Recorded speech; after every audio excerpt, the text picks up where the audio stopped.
Members, it's the appointed time and we have a quorum. I call the meeting to order.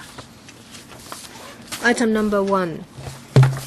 Confirmation of minutes of meeting. There are 2 sets of minutes distributed to members. One dated the 14th of January 2013. The other one is the meeting held on the 4th of February 2013. The Secretariat has not received any proposals for amendment, so minutes of meeting confirmed. And then, information paper issued since the last meeting. A submission from a member of the public regarding certain issues. Members all have it. And date of next meeting and items for discussion. The next meeting will take place on the 10th of June, which is a Monday at 2:30 in the afternoon in this very room. There are 2 items proposed for discussions. They are of great interest. One is a progress report on digital inclusion. This is in relation to the Internet Learning Support Program, which has caused great controversies. One of the operator has been fired by the administration. I believe many members are very interested in it. Another item for discussion is also of members' interest is issues relating to the editorial independence of Radio Television Hong Kong. And this is actually not in the list of outstanding items for discussion. This is put in this list because of members' request. It's not the case that we have worked this out as part of the issues to be discussed in a regular meeting.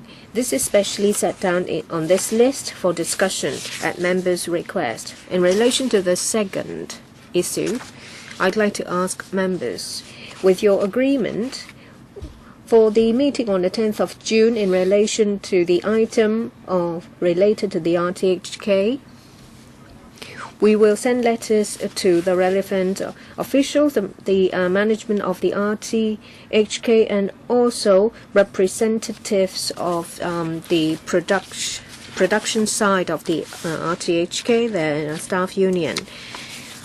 Members expressed an interest in inviting members of the public to attend. If you think it necessary, we can make arrangements for a public hearing. But if you think that there is not necessary to have a public hearing, then we will just invite government officials, management of the RTHK, and also staff union of program production. Mr. Ronnie Tong? Well, there may be many people who would like to come, so it will be more than a full house. Well, this is quite some time ago. You may recall that Roy Tang did something and he's triggered an outcry. So I'd like to know. So is it a 2-hour meeting or is it going to be longer? But if we are to invite the public, I don't think we will be able to complete the meeting in 2 hours. So it has to be extended. We may need another date. So for that time slot, we are not able to just have the same time but have the meeting extended.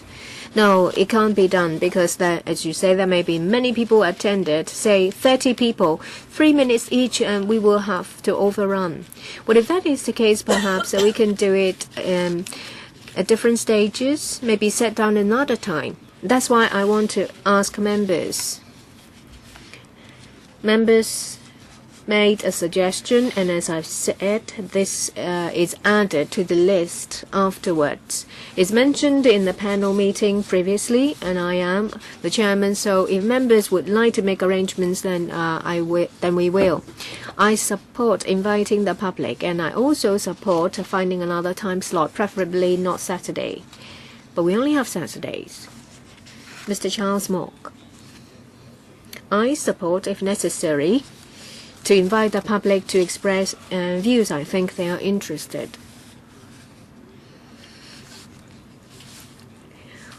we reckon there will be a lot of people attending the public hearing, so we will need another time slot. I don't really mind. I don't even mind if it's a Saturday, because I know it's difficult to find another time slot. It's nothing out of the ordinary to have a public hearing in a panel. But for this issue, we've been rehashing the same issues, if you ask me. Every year we talk about the same thing. We talk about the same thing many times. Whenever something happens, we talk about the same thing because we're all very concerned about the editorial independence of the RTHK. So I ask members, if you all agree, then we will find another time slot. It will have to be a Saturday morning because our regular meetings are already crammed with many items. Other members, any other views? In relation to the editorial independence of the RTHK and the necessity to make arrangements for a public hearing to invite the public to attend, it will be a separate meeting. Any views, any objections? Do you agree? If not, we will try our best to find a time slot. And then a question asked by Ms. Claudia Mo. I receive letters a lot on this issue. It is in relation to the Office of the Communications Authority and also the frequency spectrum, the auction of it of 3G. There is an inclination of the administration. Last time we had a meeting and we've invited representatives of operators. The administration undertook to us that there will be a consultancy report. We asked to see the tender documents. Ms. Mo's view. Well, Ms. Mo expressed her views on the Office of the Communications Authority gave a detailed reply in answer to Ms. Mo's queries. And she's not here today. She sent her apologies. It's very difficult for us to answer on her behalf. But the Office of the Communication Authority has replied. We have not received from operators submissions. I believe that this will be followed up in future meetings. Mr. Charles Mock. Well, I'm not going to dwell on the letter and the response. And in relation to the auction of the frequency spectrum of 3G, on the 2nd of April, I sent a letter, and in last meeting, we were asking about the engagement of consultants and also the whole process. And I sent a letter on the 26th of April, and I've yet to receive a reply from them. They have actually commissioned a consultant, and work has already started. So can we ask this, ask the administration to give us some answers, since they have already engaged a consultant. They have created this fait accompli. We will forward your inquiries to the administration. We will try to get the administration to answer us. We still would like to see the tender documents of the consultant. This already something in the past, but still we would like to know what was going on. Next is our agenda proper. There are 3 items for discussion. The progress report of the work of the Hong Kong Design Center, briefing on the first feature film initiative, and issues relating to the arrangement for collecting public views on the quality and variety of programs provided by the 2 domestic free television program service licensees. For the last item, as you know that for the 2 domestic free television licensees, their licenses will expire in 2015. So they have to start collecting views. I would like to give the vacate venue at 4:15 for the education panel. They have a public hearing, so we have to make very good use of time. There isn't much controversies related to these three issues, so we're simply going through the motions, especially the first one, that is the progress report of the work of Hong Kong Design Center. Let's invite the administration to join us. We have Mr. Joe Wong, Deputy Secretary for Commerce and Economic Development, Mr. Ivan Ho Chang, Principal Assistant Secretary for the same bureau, Mr. Jerry Liu, Head of Create Hong Kong, and also from the Hong Kong Design Center, Dr. Edmund Lee, Executive Director. Mr. Wong, thank you. The Financial Committee in April last year approved funding about 1.3 billion, $130 million to support various initiatives of the Hong Kong Design Center. So we report to you the work of the Hong Kong DC from April 2012 to March 2013. We support the development of a creative and innovation industry. We have in the past year launched activities related to the business sector and the relevant sector. This is to enhance the capabilities of our designers. There is a flagship activity, which is Business of Design Week. We have attracted over 100,000 people.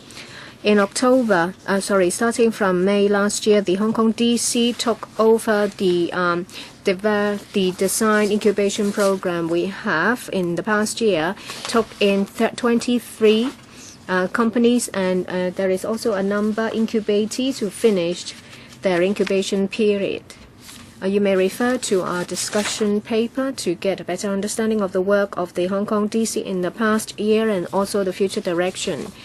We have also prepared a PowerPoint presentation. If you allow, I'd like to ask the Executive Director of the Hong Kong DC, Dr. Lee, to give you the presentation, and then we will be happy to answer questions. Dr. Lee, I'd like to remind you we already have the hard copy, so please be succinct. You don't have to go through it page by page because we don't have time. Thank you. Good afternoon, everyone. Let me quickly go through with you. Last year, the Hong Kong Design Center had its 10th anniversary. So we have experience of 10 years in our operation. Through programs of various sizes, we hope to reach out our initiatives to different sectors in society. As presented by Mr. Wong, starting from last year, we have started on incubation programs. This BOW, for the first week in October, for the 11th year, we have organized a series of flagship. This is our flagship program, and it has also gained international recognition. We forge our relationship with our international partners and also invite entrepreneurs and well-known designers to share with us their experience. Through different activities, we reach out to society. We have the tour program to engage the public. As you can see that we have this Business of Design Week instead of just Design Week, because we would like to turn this into a business opportunity. And through trade delegations coming from other Asian countries or mainland China or overseas countries, there will be opportunities created. Well, you can see that participants include the general public, professionals, and we do hope that the majority of the participants would be professionals or those who are interested in the design business. Well, I'm not going to go into too much details on BODW. We just hope that we'll be able to maintain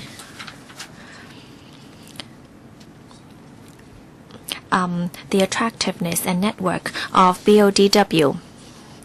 We also give a design award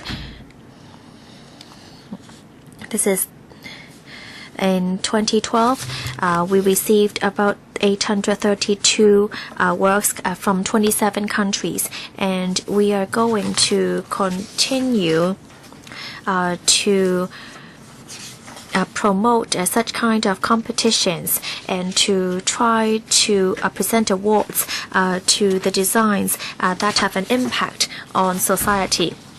And of course, we also hope to nurture the next generation starting from 2005. 53 people have already received our Young Design Award, and many of them have also engaged in work attachments overseas or studied overseas, so this can really broaden their horizons. Not only do we present awards to young designers, we also provide a Lifetime Achievement Awards, Outstanding Chinese Designer Awards, and Design Leadership Award. We hope that this can strengthen our network and also to enhance the importance of design in our society. Through the Knowledge of Design Week, we can also provide exchange platforms to further enhance the knowledge of design in our professionals and also in those who are interested in design. So the Knowledge of Design Week also provides a very strong platform. Starting from 2012, there have been 700 participants in the Week of Knowledge of Design. We provide workshops, a forum, and also the leadership forum. And last year, we came up with a pilot program so as to nurture future design leaders. They might not be designers. Instead, through small group discussions, the forum, they would meet half a day every weekend. We would invite master designers and master professors from all over the world to reach out to these participants to teach them how to use design in the business world and how to manage such professional knowledge. This is very important to upgrading and enhancing our design community. And starting from May of last year, we also took over the Incubatees program at the Inno Center in Kowloon Tong.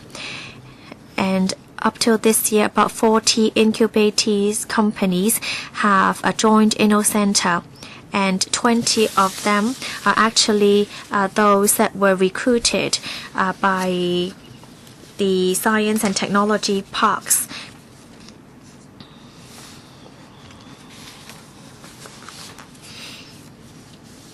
We also provide different courses and programs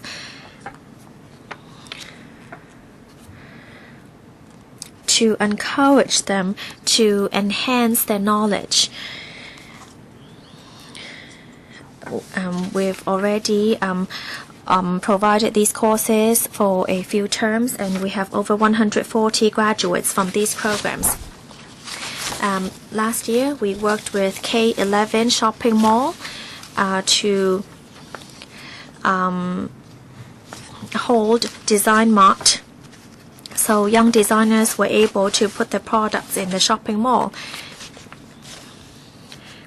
We are still looking into this year's Design Mart, and through the Design Mart, we hope that it will be an extra platform for young designers to showcase their works and to enhance public knowledge of their works. PMQ. This is something we'll be able to start next year. I'm sure you all remember the former police married quarters on Hollywood Road. We hope that this would become a design center for designpreneurs, and that it would become a cultural hotspot for people to use and enjoy. Last year, we completed the project on Cornwall Street Park together with the LCSD.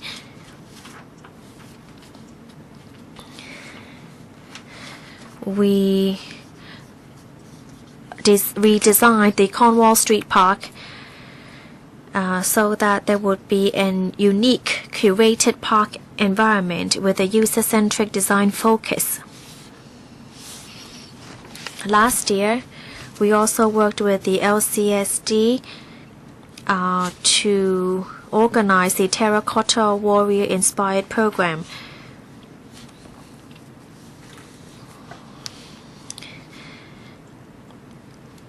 So we focused on design exhibition, animation competition, and parent-child design project when the Terracotta Warriors came to Hong Kong for exhibition.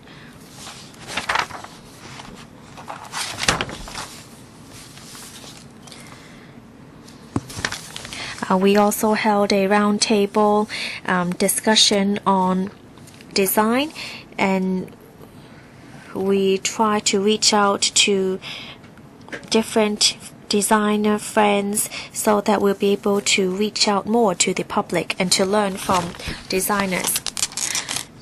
Of course, we also hold public exhibitions and meetings.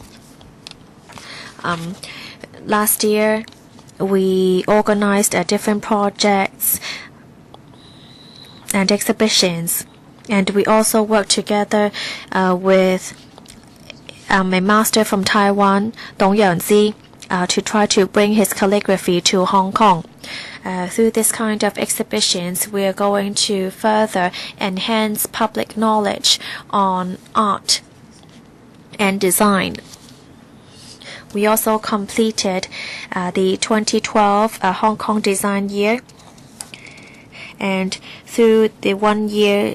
Through the 1 year, there were 63 projects in total with about 2.6 million participants who joined different activities such as online voting. We wanted design to be completely incorporated into our life, our business, and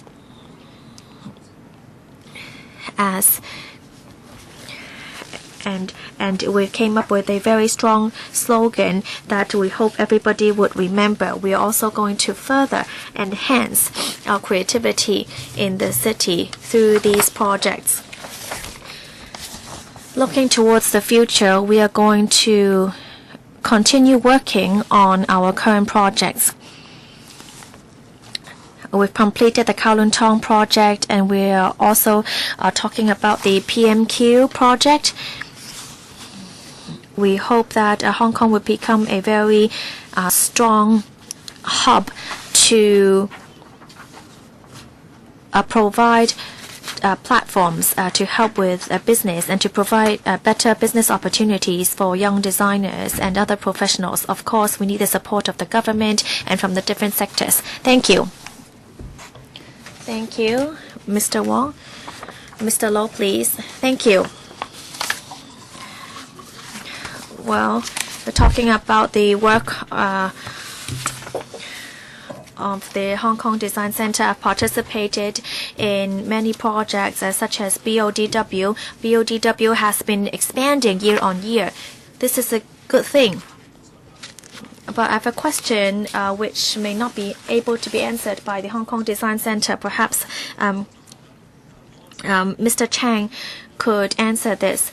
So what are the economic benefits in doing these projects? Do you have any figures or statistics to show us?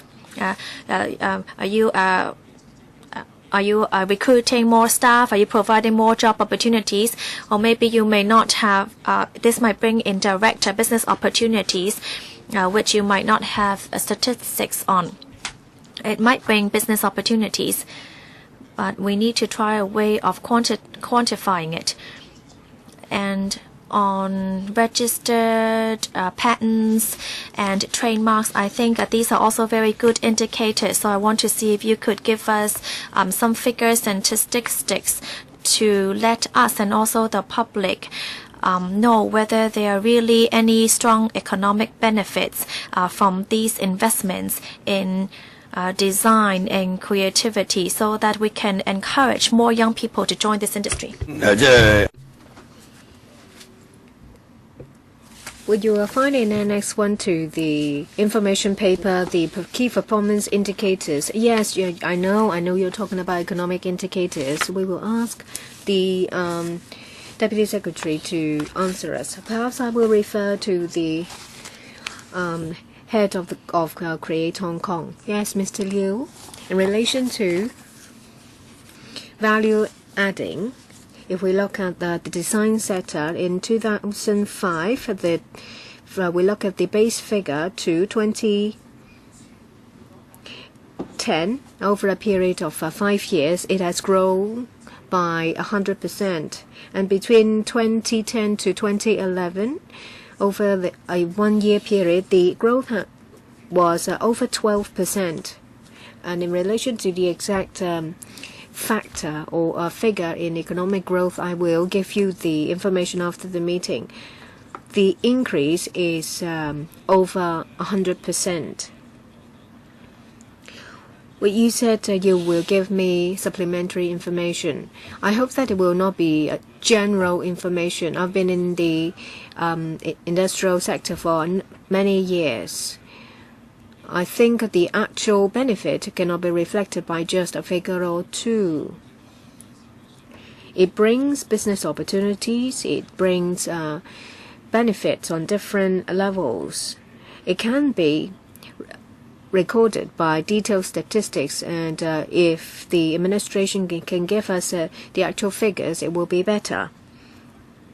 If we look at 2011, the annual report by GDP by sectors, design is not one of them. Well, I don't know the figure to be given by Mr. Liu, what he's referring to. I have no idea. Mr. Low expressed a concern. Well, he is very interested in the economic indicators. Well, there are other indicators, say for example, patent registration or design copyright registration.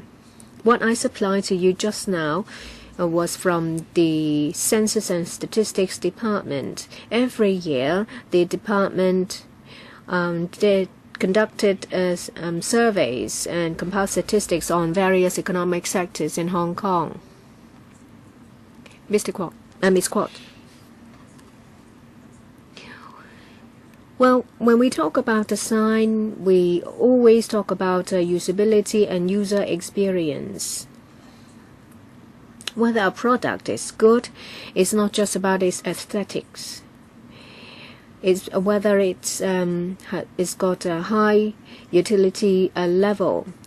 When I went to Finland a couple of years ago, I saw that when it comes to user friendliness or the consumer behaviors, they've done a lot of surveys. And when it comes to consumer behavior in East Asia, I think there is a blank, especially that in Hong Kong.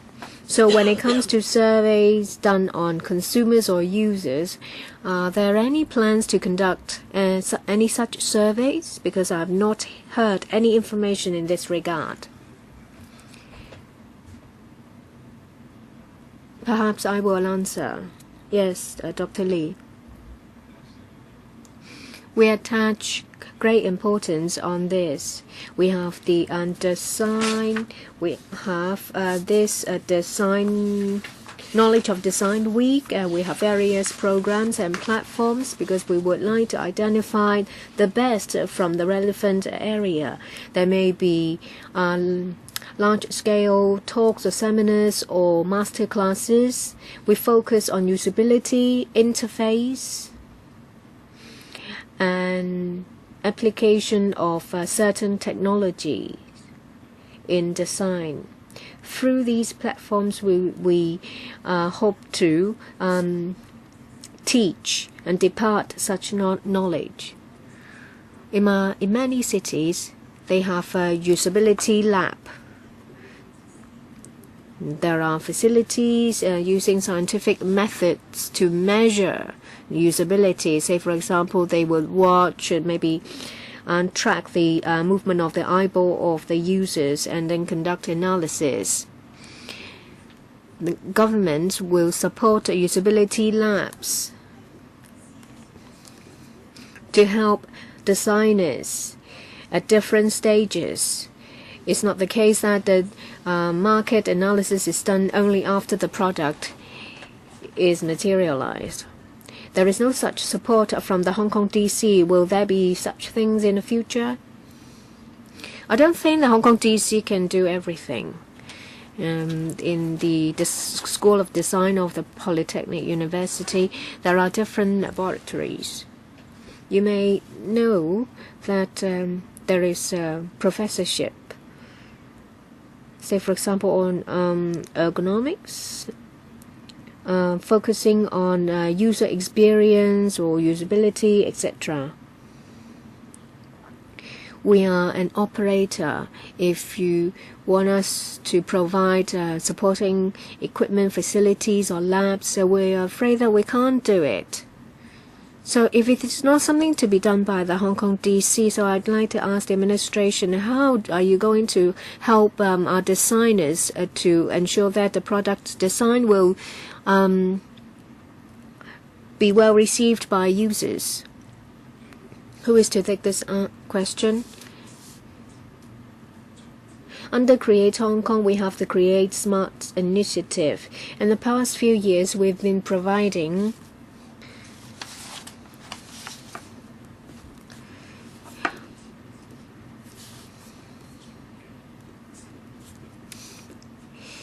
supporting design and study programs for tertiary institutions, universities, polytechnic universities, and the Hong Kong Design Institute. Recently, I've spoken to some people from the business sector. They are of the view that our youngsters are lacking in creativity. They lack in imagination, and there is no support to help them. Do you have information in this regard? How do we compare with other countries, especially those with great creativities? Are we lagging behind? Are we eclipsed by them? And when it comes to competitions, do we always lose out? Some people may blame our education system or other things. Do you think that we do have a lot of flaws that we have to seriously deal with it? Yes. First of all, in relation to creativities of youngsters, it's difficult for us to compare our youngsters with those overseas. When it comes to development of an industry, we'll always have to strive to improve, no matter how we compare with other countries. I remember that in our Create Smart initiative, there are a lot of support programs targeting youngsters. So, say for example, courses or teaching programs or exchange programs. So when it comes to nurturing the creativity and the ability to innovate in the youngsters, we spare no effort. There are a lot of awards won from international competitions. They are of international recognition. Some of them are related to our young designers. I'll defer to Mr. Liu. Let me give you an example. Of course, this is just an individual case. The year before last, there is a student in the Hong Kong Design Institute. The student designed a telescope to watch birds. This is his graduation product, and it's won the German international award. The IF award does not distinguish whether it's a student or professional. This is an individual case, but you can see, as the DS said, the administration give a support to the industry. We aim at quantity without forgetting about quality. And one of my questions was, I don't know whether you've spoken to the business sector and whether they've listened to their views and their comments, because what you said is different from what I've heard.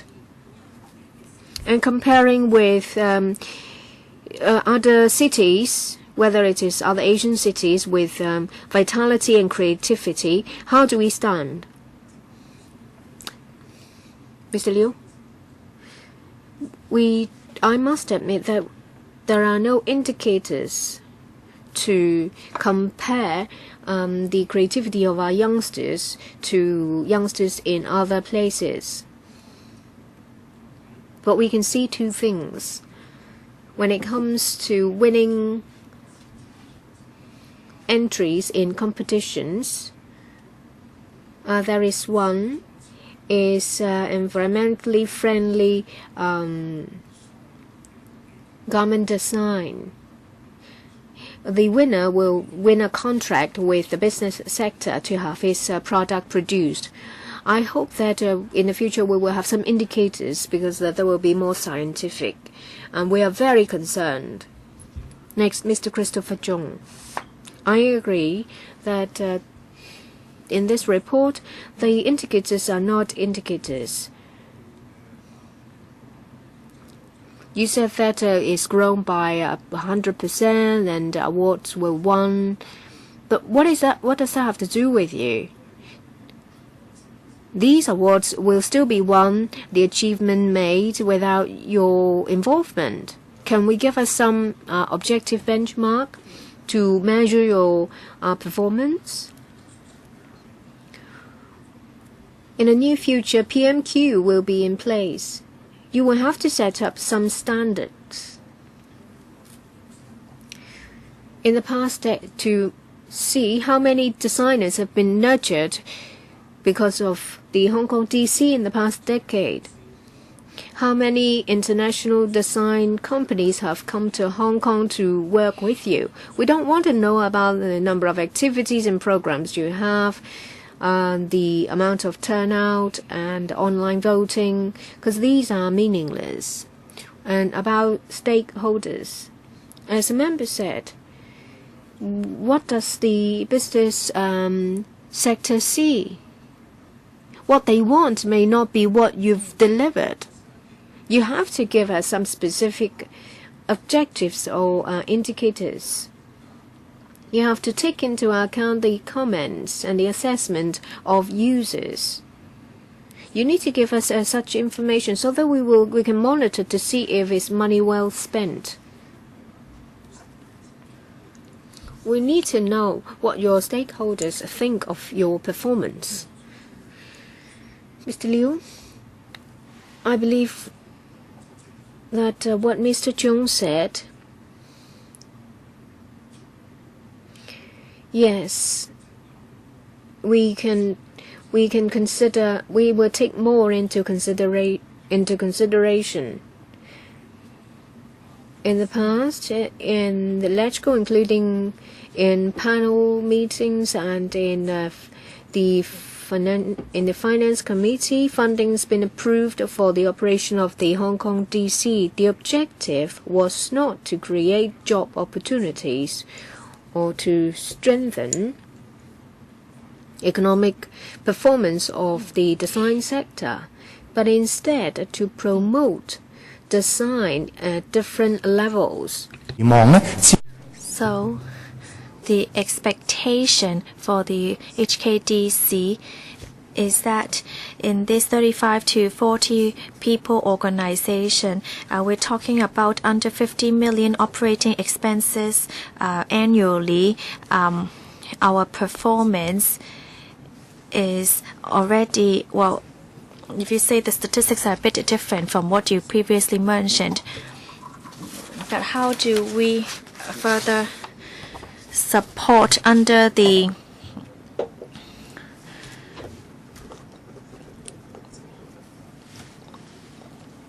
Commerce and Economic Development Bureau, and under Create Hong Kong, yes, we do have the responsibility to do what was mentioned by Mr. Zhong. Yes, you must set benchmarks to let other people know what kind of achievements you've made. You cannot just tell us how many projects you've worked on. Yes, comments raised by members are really quite valid, because you get 100 million funding for 3 years. We're not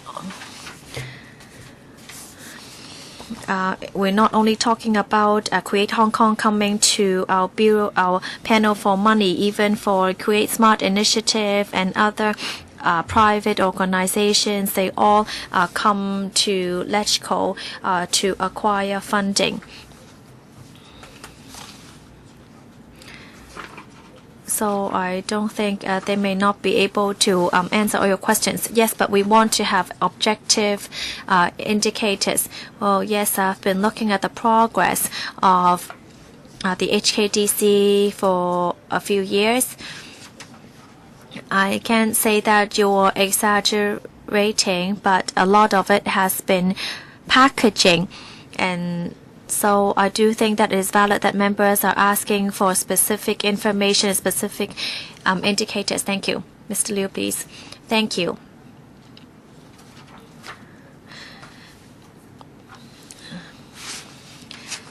Well, so which sector is actually benefiting from HKDC in the past few years? There indicators that can show us, that can really promote such business opportunities.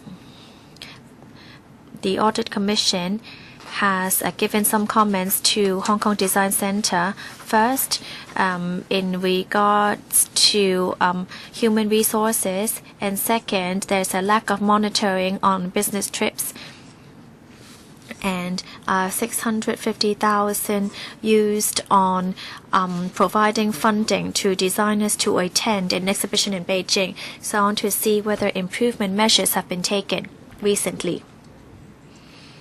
Dr. Lee?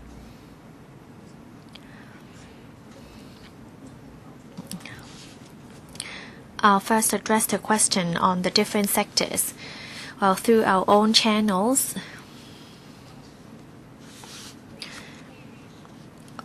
we have 11 friends from 11 different sectors to send in works for competition.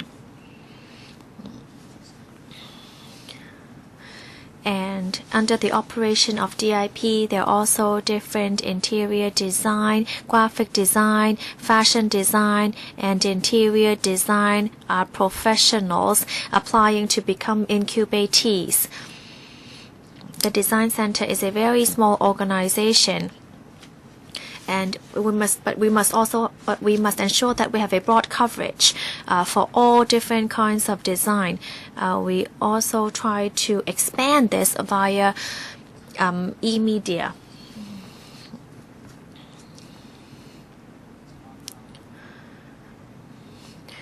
Those who join our activities come from all walks of life. Not only do designers focus on design, we also have sales, marketing managers, general managers, or even CEOs from companies who would choose to take our courses. Therefore, we do hope to integrate a design into these courses. We will do our best to try to promote our work. Well, do you know the specific number of people joining your activities each year? Well, we do want to nurture more people like Steve Jobs. This is our belief, but we must maintain our current platforms. No other cities in Asia have taken upon our work. We hope that what we do will allow CEOs or bosses of companies to understand that design is not a waste of money.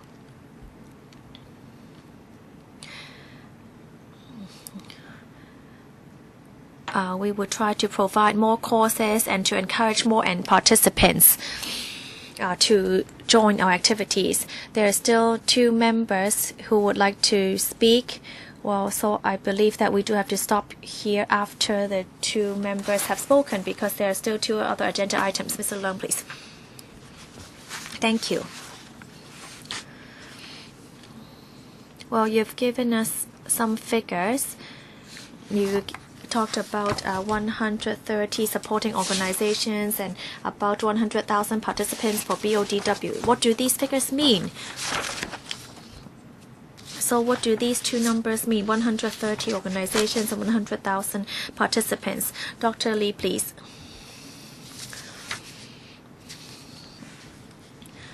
Well, this is a very special event. The BODW is the largest business design event in Asia each year. Well, we're talking about all supporting organizations that engage in design. They also include other different sectors, such as business sectors. We're not talking about design, whether one product is nice or whether it's functional. We're talking about whether you can use design to engage in more business and to attract business. So we, through different organizations and different sectors, will be able to broadcast the message of design. Design is closely related to lifestyle and to the economic development of a city. So we do want the public to be able to have a very close relationship with design. Young people, especially design professionals, also need to see more to stimulate their creativity. So we do hope to encourage more people to attend our activity. So for these 100,000 participants, where do they come from? For example, through the D-Tool program, last year it was at the Wan Chai police headquarters. So in that 2 weeks, about tens of thousands of Hong Kong citizens attended the D-Tool exhibition. And we also used exhibition spread out Hong Kong to attract the general public. And the BODW is held in the convention center each year. For the 130 supporting organizations, do they support you, the Hong Kong Design Center, or what? Oh, you're talking about the 130 supporting organizations. You may be the different business representatives, different professional groups, Chamber of Commerce, etc. These organizations would use design in their business.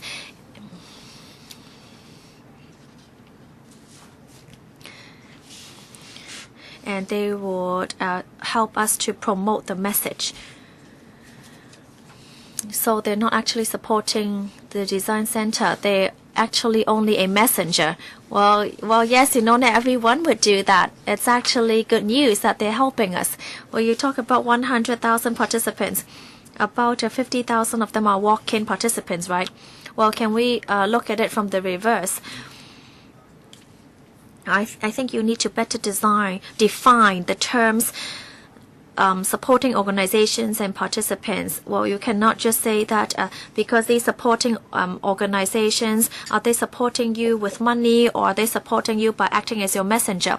Well, when they come, we do provide them with a discount for these supporting organizations because they represent the professionals from that sector. Aside from promoting our news, we're also trying to attract them to attend our lectures and seminars. Thank you.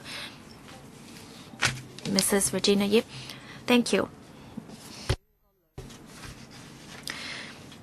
Well, we hope that Mr. Chan would provide us with more quantifying statistics on how many people participate well, we know that we only need, one winning design, just like the rubber duck. Well, if you have one winning design, then it would work best. Well, since you have the Hong Kong design or Hong Kong Design Knowledge Center, would you actually attract design masters to come to Hong Kong? Well, yes, she's very concerned with world-class designers. Because we keep on saying that we are the hub, we're the flagship. Can we actually invite masters to come to Hong Kong?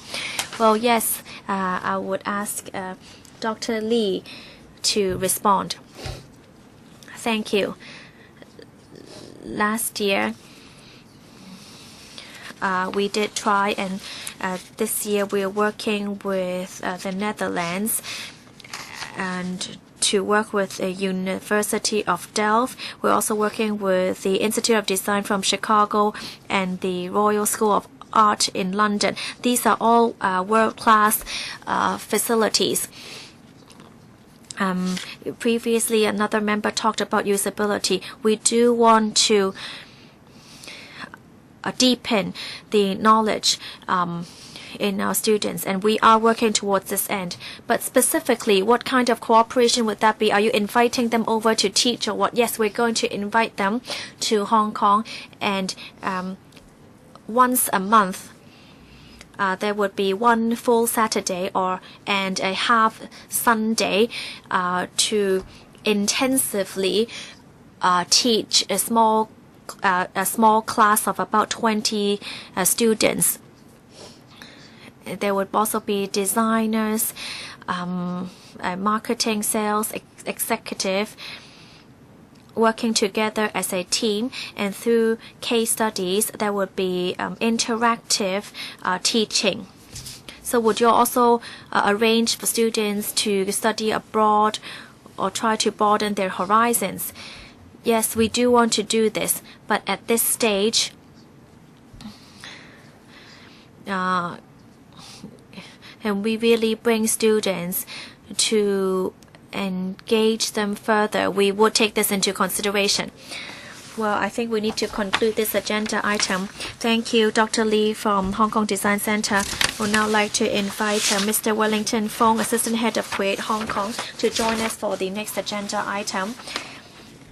This item is the briefing on the first feature film initiative. Our Chief Executive in the 2013 policy address said that he would support the first feature film in Hong Kong. This is actually a new project to promote a film in Hong Kong. So Mr. Fong would come in to give a brief report, and members will be able to raise questions.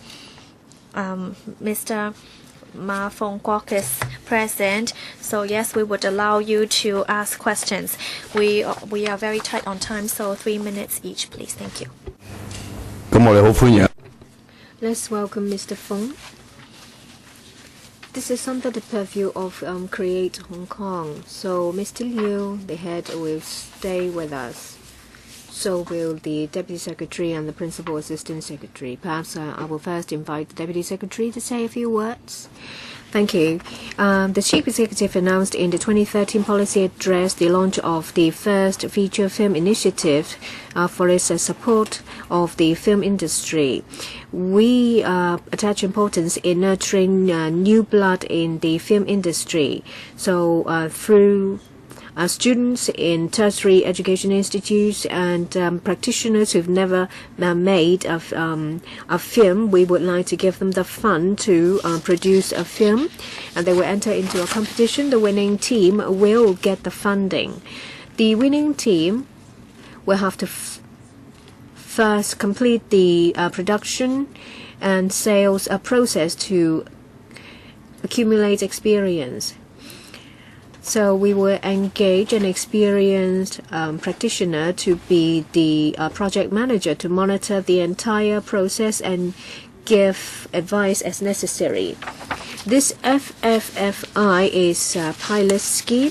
After the completion of this initiative, we will conduct a review to see if we will continue with the initiative. Please refer to the information paper, and we also have a PowerPoint presentation with the Chairman's consent. I will ask my colleague to present this initiative.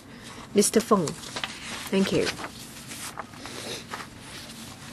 Well, in order to save time, I'll just be very brief. Just now, the DS has already set out the objectives.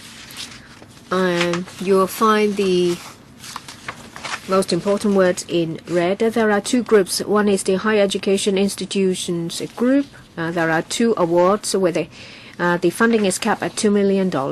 For the professionals group, there is one award with a cap of $5 million. The total budget will be $9.95 million for the production of three feature films. $9 million, and publicity and contingency fees are $950,000. And the most important thing is that the directors should not have produced any commercial films in the past, and they should be Hong Kong permanent residents age 18 or above. For the higher education group, it should be a student or graduate from a television production or similar disciplines of post-secondary college or vocational education institution. For the professional groups, the person should possess a filmmaking or related experience. And for the team, say for example, for each, at least one member of the team of each areas, there should be at least one permanent residence age above 18. For the assessment panel, we have experienced directors, scriptwriters, critiques, or investors. There will be two stages in the assessment stage. For the first stage, 6 teams will be shortlisted, and for the next one, 3. Well, if a team withdraws, and then the next one will fill its place. We will give them 12 months from production to distribution.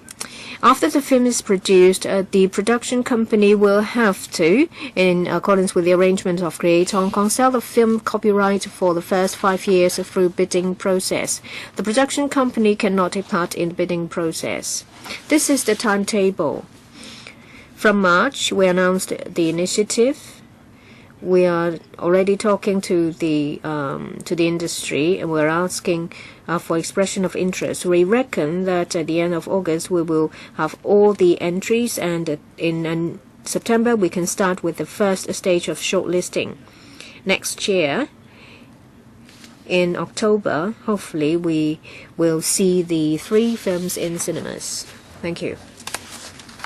2 members would like to speak. First is the Chairman of the Film Development Council, Mr. Ma Fung Kok, who is involved in this program. And the next is Mr. Raymond Chan. Mr. Ma. Well, I was going to declare, but Chairman, you've declared interest for me.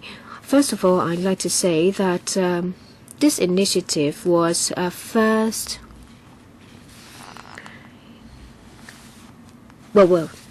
This initiative was incubated in the last term of the Film Development Council. I will lead the council to advise the administration about implementation. And I would like to say my stance first. Well, for directors with no experience in shooting any commercial films, I of course support them. A decade ago, before there was an FDC, I already made such proposals to the administration. Now the direction is set, I would like to express my concerns.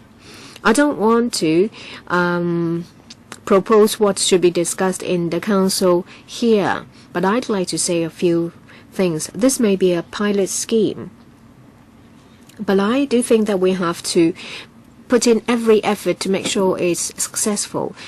Not just having it produced, for it to be distributed and shown in cinemas, of course. a profit will be made as well. That would be the best case scenario. What I see, that half of it is done. They only want their film produced, and then they will be sold to distribution companies. But when a film is produced, it's only half of the work done. The other half of the work is to distribute it well. But the latter part is not dealt with. They will just sell it to the highest bidder. Sometimes when you distribute a film, when you already have to take that into account, before you produced the film, you have to put in place a very good plan, taking into consideration future distribution. And this part is not included in the initiative. Well, in other words, you did not ask the participants to take that into account. What may result is the latter part will not be well planned out. So have you actually thought about this? Who is to take this question, Mr. Feng or? But it's not the case that the distribution part is not dealt with. When they make when they put in the proposal, they will have to take part in that. Well, a good producer may not be directly engaged in the sales process, but they already have in mind what the best marketing strategy will be. We do it by way of bidding because we want to avoid collusion. But by separating production and distribution, we ensure that the people who have obtained the funding will not just keep the money in his own pocket. In the promotion, the bidding process will disclose every information. Say, for example, on the budget on promotion and marketing, and the amount to be spent in buying the copyright. So the team will not just focus on production. Next, Mr. Raymond Chan. Thank you. In relation to this FFFI, in essence, it's a competition. And whether it's a good competition is subjective. And I think it lies in the hands of the assessment panel and the assessment criteria. Well, whether it's as big as the WKCD or the Critic Award, all boil down to one thing. Well, the assessment panel will be responsible for selecting the winning team, and they will be comprised of representatives of the FDC. And I see from the presentation about more details of this assessment panel, and I also see the timetable that in April and to June, the assessment panel will be formed. So what is going to happen? As you know that in the film industry, everyone knows one another. Well, I have also I was involved in film production before, so I can enter this competition. So can you maybe also tell us more about your assessment criteria, because that information is absent in your document, Mr. Feng. So far, we have to receive a nomination from the Directors Association. There are two associations of critics, and another association. They've made their nominations. There are two groups: one professional, the other one higher education institution. The selection criteria are separate. And when it comes to qualifications, is that they will have to have a rich experience in producing or shooting a film.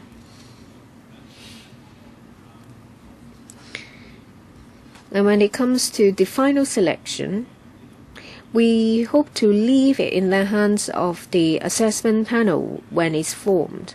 They will decide on the criteria. A newcomer of the industry may not be fully conversant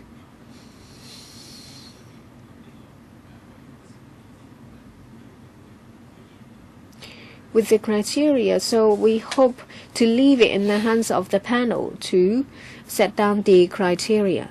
We reckon that in June we will have everyone.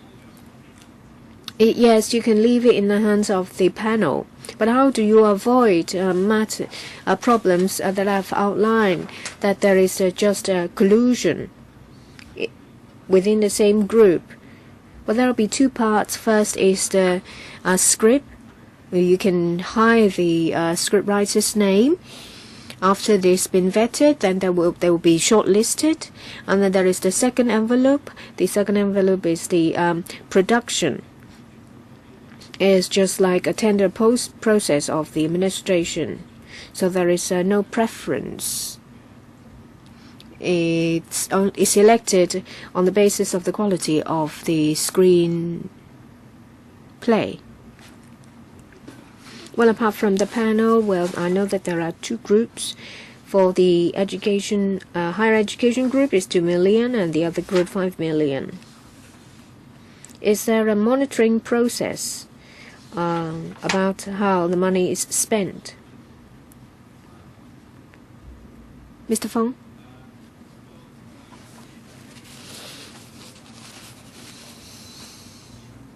Create Hong Kong will engage a professional producer and assistants. They will be the completion guarantor.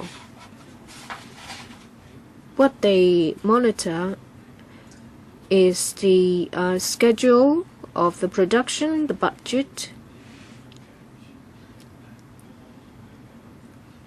and they will be implemented in accordance with the screenplay and production proposal. If there are some delays, say for example because of some natural disasters, then they will see whether it's on schedule, whether it's over budget. That person will have a lot of power to stop the team from using over the budget. We have set aside $800,000, and if because of force majeure more money is needed,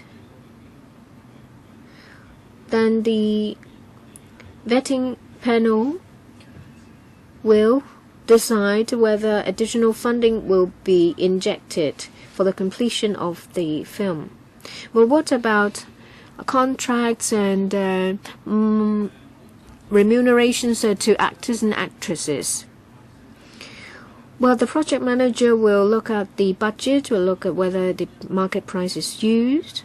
Generally, a professional producer will have an idea what will go on when he sees the screenplay. The project manager will closely liaise with the team to be updated. They will also provide assistance. Well, our secretariat will be responsible for it. So if problems arise, then our secretariat and the director will also need to be responsible. Yes, he'll be the project manager will be acting as a monitor as well.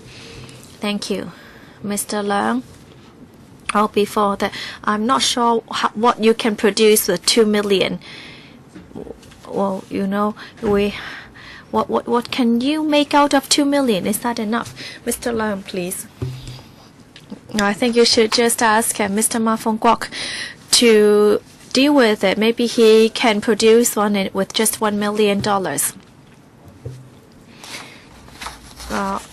Maybe our chief executive doesn't know. I don't know where he heard the news. I don't know whether he really talked with Mr. Ma Fong-gok before he decided to put this in his policy address. I think we need time for discussion.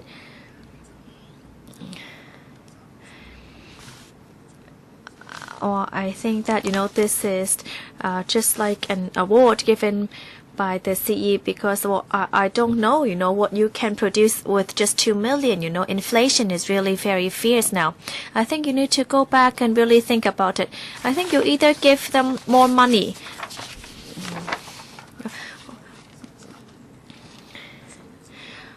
Or how much money do you really need? Let's say, in the script, you're talking about thousands of soldiers or in an army. Can you just recruit temp staff? If there is not enough people, then they just cut out this from the script. Well, I see from mainland works right now that they spend huge amounts of money on film production. Well, I wouldn't have any objection if this is a fair competition. If you try to give all these limitations, there's not much they can do. I mean, with this criteria, with only 2 million, what can they really do? If they want to talk about the warring states, what can you do? Who can you hire to act as the army or soldiers? If you're trying to be fair, well, you look at the script. I think you should give them more money for production or for post-production. I mean, how much money do you need to pay extra? I don't think you need to waste too much money. Well, we're talking about money from the Film Development Council. Well, yes, you need to. It's capped at 2 million for HEIG and 5 million for the professional group. Well, you can't do much with your hands and feet all tied up. There's not much you can do with 2 million. Thank you. The Film Development Fund is working together with the Secretariat, and when we discussed this film initiative, we have already discussed with professional groups, including student groups. We have talked about this with the professors of the film department, and actually 2 million is a bit higher because some of the industry players have reflected the issue raised by Mr. Leung Kwok-hong. So we came up with these amounts after discussion with the industry. A young director who's also a member on the Film Development Council, her name is Mak Hei Yen. She produced a film called Under the Sun. Mr. Zhang Ziwei also participated in this film because she didn't use any famous actors and actresses, so she only used 2.5 million. Well, that was long time ago. In paragraph 3 and 4, look at the criteria for the directors, that they shall not have previously shot any commercial film with a running time of 80 minutes or longer, and that the director shall possess filmmaking or related experience or has previously won in a local major short film competition. Well, I have a bit hesitation here. If they've already won in a local major short film competition, then why do you need a professional group? You should just only limit it to the higher educational group. I don't understand this. You want them to have not shot any film with a running time of 80 minutes, but you want them to have previously won in a local major short film competition. So actually, that's a bit of a conflict here. Well, let me try to address what Mr. Leung said earlier. Well, we don't need to really do major productions for film. Actually, there are two directions. One is to try to provide a sensory experience. And second direction is you try to touch the person's heart, and you don't need to have a major production to do that. The sector really wants to have the opportunity to produce a film because some people might have been an assistant director for a long time. They have shot many films, but then because of certain restrictions, they were not able to direct their own film. If you want to shoot a film with a running time of 18 minutes or longer, if your script can actually attract people to stay in this theater for over 18 minutes, it actually takes a lot of experience and technique. So it really depends on the film structure. Well, yes, so don't give me a lecture on film. You know, we have microfilms nowadays. Well, let's stop here for now because we still have another agenda item. We have to return this room latest by 4:20. Thank you, Mr. Wellington Fong, and thank you to all the other delegates.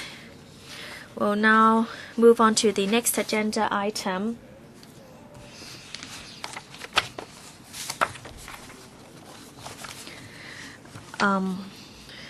Mr. Vincent Liu, Deputy Director General, Office of the Communications Authority. Mr. Raymond Wong, Mr. Adrian Wong,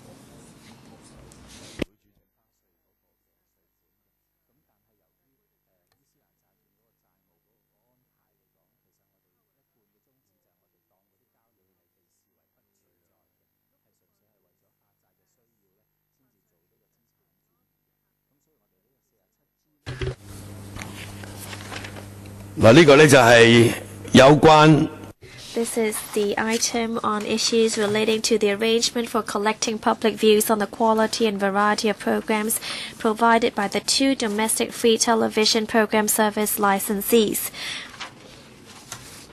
We also have a rare we have someone rare here today. Katsuk. Mr. Raymond Wong. Thank you.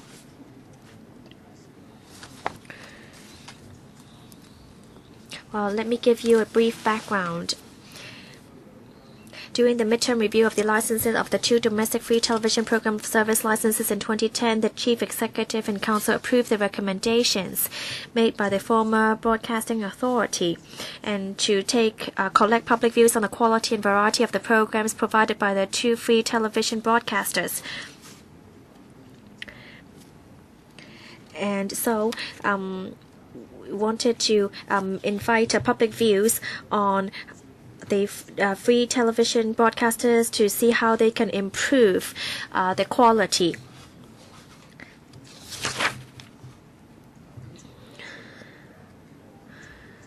Well, this is only a very brief introduction. Maybe Mr. Liu would have something to say. I'd like to invite Mr. Adrian Wong to brief us on this item. Thank you. Good afternoon, Chairman. Good afternoon, members. I'm very happy that Mr. Raymond Wong and I have the opportunity to come to the panel today. We are here on behalf of the Communications Authority. We understand that members want to know more about the arrangement for collecting public views. This is actually the second round. During the midterm review of the licenses of the two domestic free television program service licensees, we received views from the public that they hope that we could, on a frequent basis, discuss with the two television broadcasters on the quality and variety of programs. The first engagement exercise was conducted in late 2010 and early 2011. This time, we're also going to divide it into 2 stages. The first one, in stage 1, we are going to invite the public to submit their written views, and the consultation period would be from February 18th of this year to April 2nd of this year, a total of 6 weeks. In the 6 weeks, we received a total of 7,600 submissions.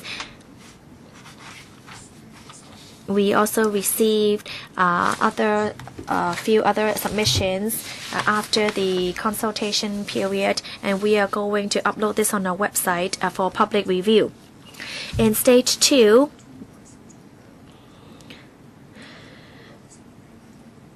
we would hold concerned groups. The first focus group was already held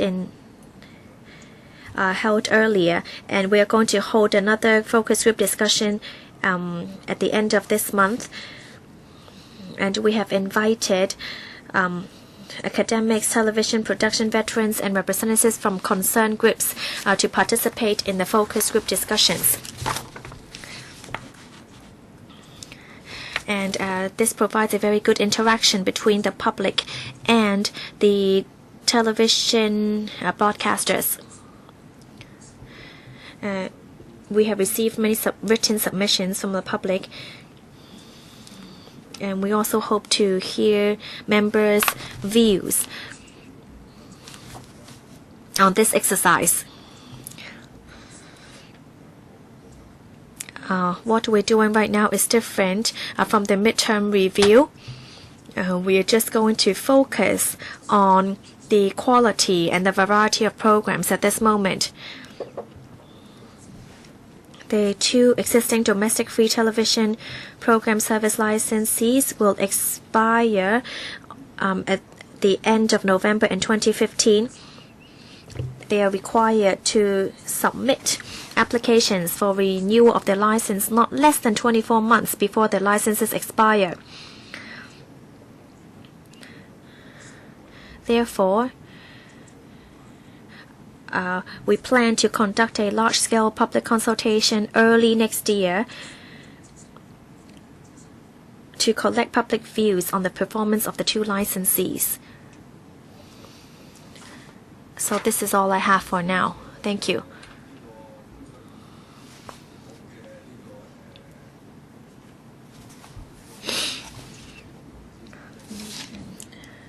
Mr. Adrian Wong has given us a very brief introduction. So you know that there are 2 parts. First one is on the quality and variety of the programs.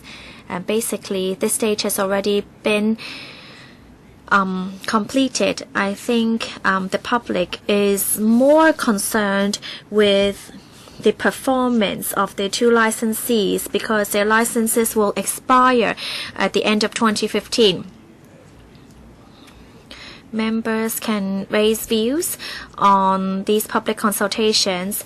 Well, we are very happy that representatives from Communications Authority could attend today's panel, especially Mr. Wong. He's from the Codes of Practice Committee.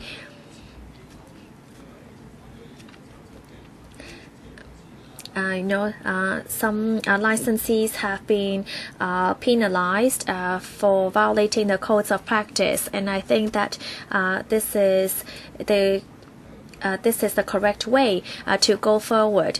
Yes, you cannot just suspend their licenses during their term, but we could consider whether we could continue to award them with a new license after their licenses expire. So now we have Mr. Mock, Mr. Leung. Mr. Mock, please.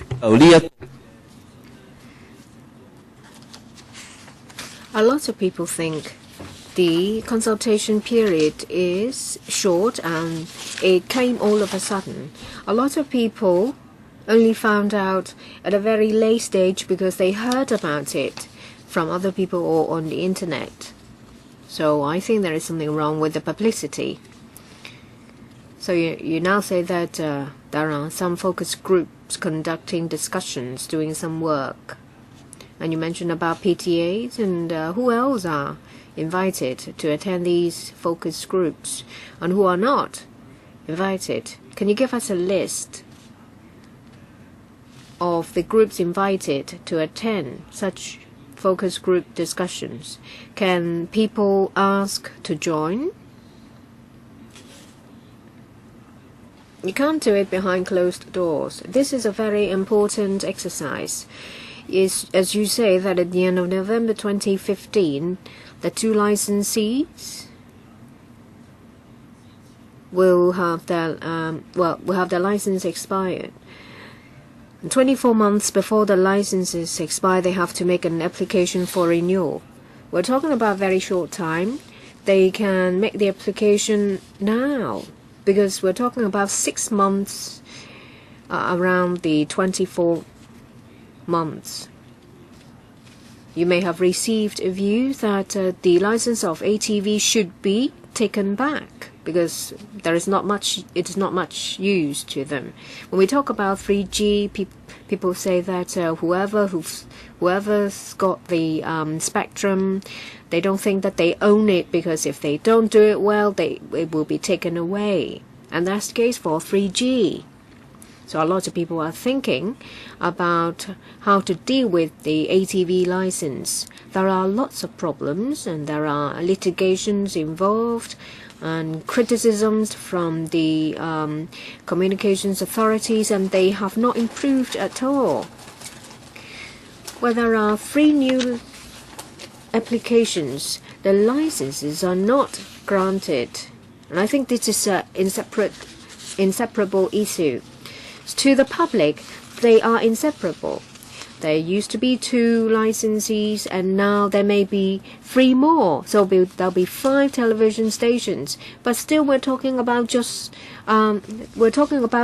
new ones instead of 3.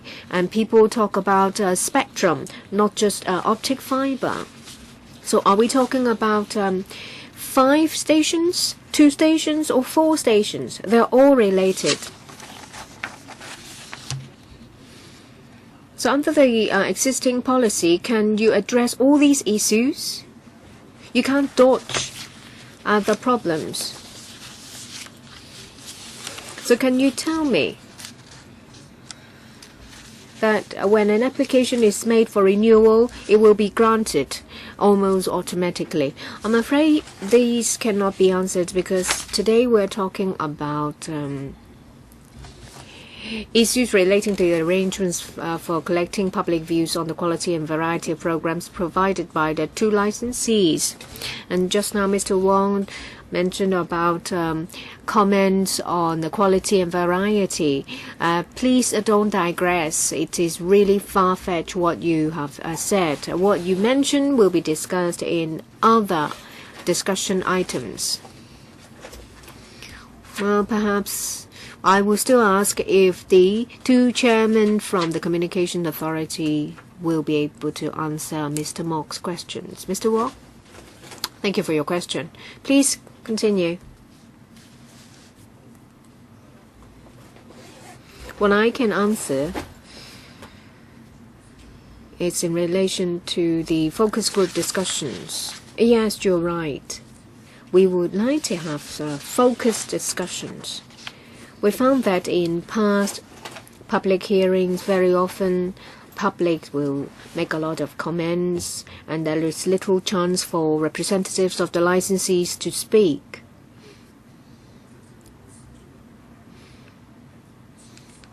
So we would like to limit the number of participants to about 30 in these focus group discussions, and they will take turns to speak. I'm afraid I can't provide you with the list. We don't work behind closed doors. Everything we've discussed will be uploaded on the internet. Why? Because we would like people to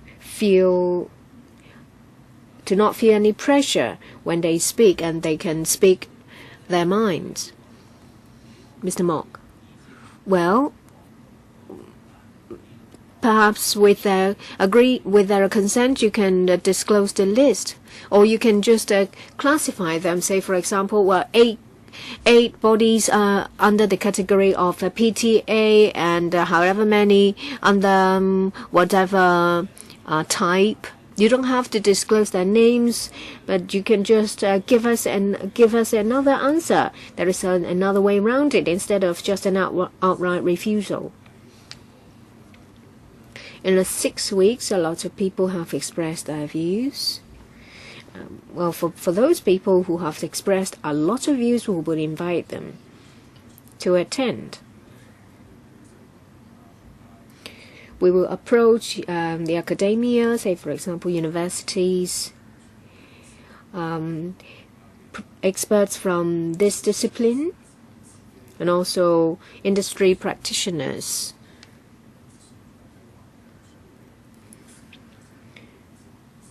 There is another group. The composition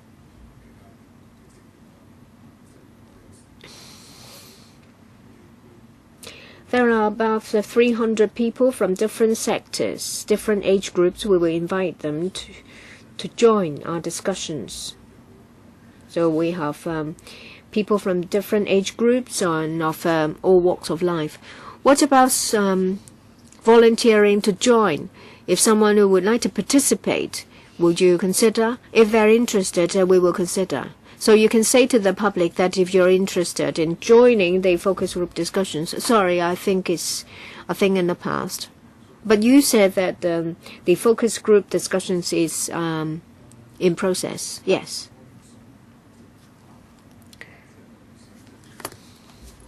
We don't want too many people to attend. We will consider how to get more people to join.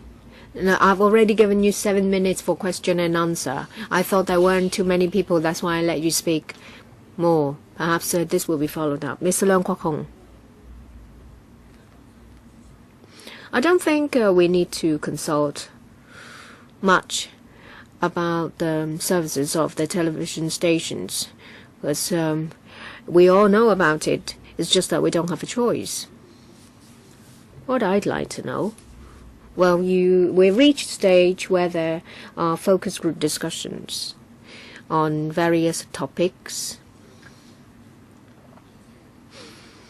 and the comments will be classified, collated, tracked, as you say, that people who have expressed a lot of views, they will be invited. You approach the academia to attend your focus group discussions. Well, I think it boils down to one issue, that these two licensees are failing. You said that you want comments on quality and variety. I'm not going to ask you to go through the comments, but in the process, have you found any solutions to address the problems? Can you give me some information about the comments you've collated? Yes, it's actually in the paper. It's about the two television stations. One view is that it keeps broadcasting repeated programs, and the other one is about the same themes, and also news reports, that they are biased. And I think that's what the comments are about. So there is such information, but perhaps you can be more specific. I thank Mr. Leung for his question. And there are a lot of different comments. There are different tastes. Some people would like to see repeated programs reduced, and some others would like to see more locally produced programs. This exercise is a chance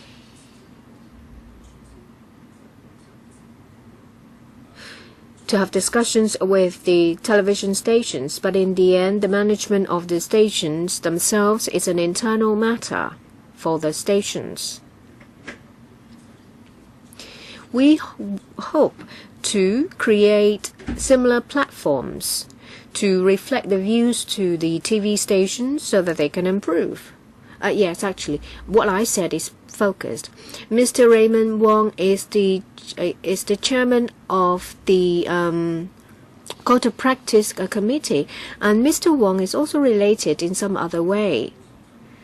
So you just set down new things in the code, whether it is renewal or a granting of license, the same yardstick. You tighten it, then you can't say, well, I can't tell them to do certain things. You set down the rules. So you set down the rules in the codes of practice.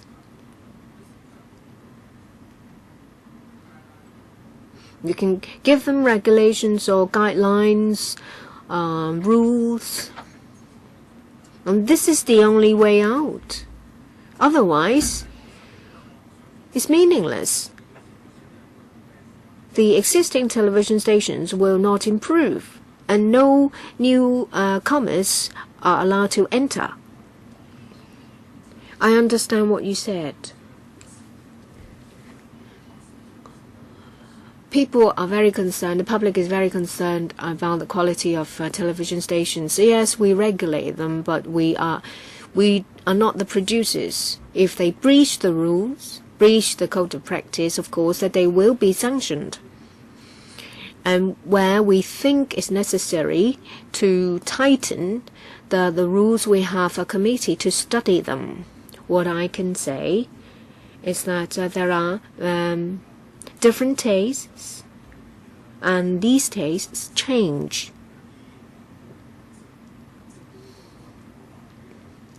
The breaches range from those related to advertisements to program productions.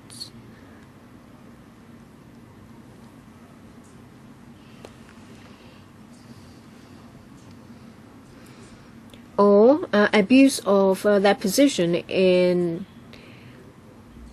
a talk show, say for example. We ask them to abide by the code of practice. Mr. Ma Fong Kwok. Well, this involves quality of programs. Last time, when the license was reviewed to 2015, there are some requirements. You will see A to F under point 4 in the background, that there should be cultural programs, programs for elderly people, HD programs, subtitles, consultation sessions, investments. There are all sorts of requirements. So far, has the OFCA monitor and check whether these requirements are met. I think you said the name wrong. It's not the Broadcasting Authority. It's now the Communications Authority. And what about granting of license? Under what circumstances will they consider granting new licenses? Well, I think for the granting of new license, it's not related to this topic. In the last renewal, the two licensees gave some undertakings.